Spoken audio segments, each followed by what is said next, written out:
Olá! Hoje vamos falar sobre como é que uma teoria académica, uma ideia sobre geografia, se transformou numa das mais perigosas justificações para a guerra. Vamos mergulhar a fundo nas ideias de Friedrich Ratzel e na sua surpreendente e controversa Geografia do Poder. Parece uma pergunta estranha, não é? Mas para o geógrafo Friedrich Ratzel, a resposta era um sonoro sim. E é incrível pensar nisto. Vamos ver como é que esta visão, a de que os países são, de facto, organismos vivos, acabou por moldar a história de formas que, muito provavelmente, nem ele próprio poderia ter imaginado.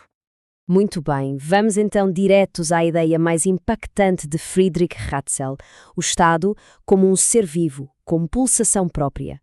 Imaginem, estamos no final do século XIX. Ratzel surge e convida-nos a olhar para o mapa do mundo de uma forma completamente nova. Para ele, aquilo não era uma coleção estática de países e fronteiras. Não. Era um palco dinâmico onde a humanidade e a Terra estavam ligadas de uma forma muito profunda. E aqui está a essência do seu pensamento. Ele argumentava que os Estados não eram apenas linhas desenhadas no papel. Eram, na verdade, entidades orgânicas. Estavam enraizados no solo e, tal como qualquer outro organismo, precisavam de crescer para sobreviver. Ok, mas como é que ele chegou a esta conclusão tão radical? Que ciência é que ele criou para explicar esta relação tão íntima entre as pessoas e o lugar onde vivem? Pois bem, Ratzel deu-lhe o nome, antropogeografia. Era uma disciplina inteiramente nova, dedicada a estudar exatamente isso, a relação umbilical entre a humanidade e o seu lar geográfico. O seu trabalho foi, no fundo, uma tentativa de encontrar respostas científicas para algumas das maiores questões da história. Ele queria perceber porque é que as sociedades evoluem de uma certa maneira, se haveria uma espécie de lógica geográfica por trás de tudo. Isto leva-nos a um dos princípios centrais do pensamento de Ratzel, e sem dúvida um dos mais controversos. Ele era um grande censor do que se chama determinismo ambiental.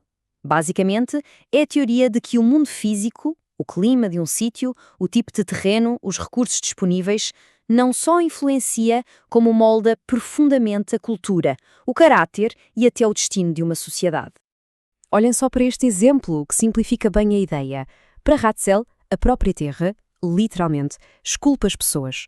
Um povo das montanhas seria, por natureza, mais resistente e isolado. Já um povo da costa seria mais aberto e inovador. A geografia a ditar o comportamento. Então, Ratzel pegou em todas estas ideias e criou a sua teoria do Estado. E não era só uma teoria, vinha completa, com um conjunto de leis que supostamente regiam o seu crescimento. E foi aqui que ele introduziu um conceito que se tornaria tristemente famoso, Lebensraum, espaço vital, em alemão.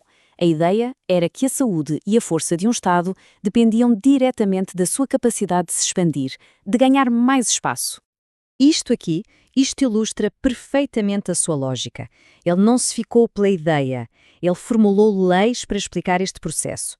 Para ele, a expansão não era apenas conquista militar, era uma necessidade natural, quase biológica, de um Estado saudável.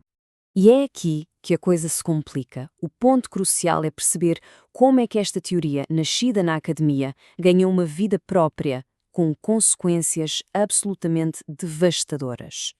Reparem na linha do tempo. O trabalho de Ratzel pretendia ser uma explicação científica do mundo. Mas o seu legado ficou para sempre manchado, ligado às justificações políticas para um dos capítulos mais sombrios da história da humanidade. As suas ideias foram basicamente arrancadas do seu contexto académico original, foram distorcidas, reinterpretadas e usadas para alimentar uma ideologia destrutiva, uma que via a conquista e a expansão não como política, mas como um direito biológico.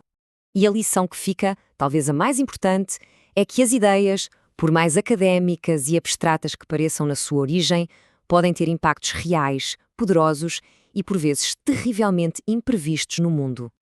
No final, ficamos com esta pergunta a ecoar. O trabalho de Ratzel, apesar de todo o seu legado sombrio, força-nos a pensar na relação complexa e muitas vezes desconfortável entre a terra que habitamos e o poder que exercemos. Talvez a geografia não seja o destino, mas a forma como o interpretamos, essa sim, pode sem dúvida moldá-lo.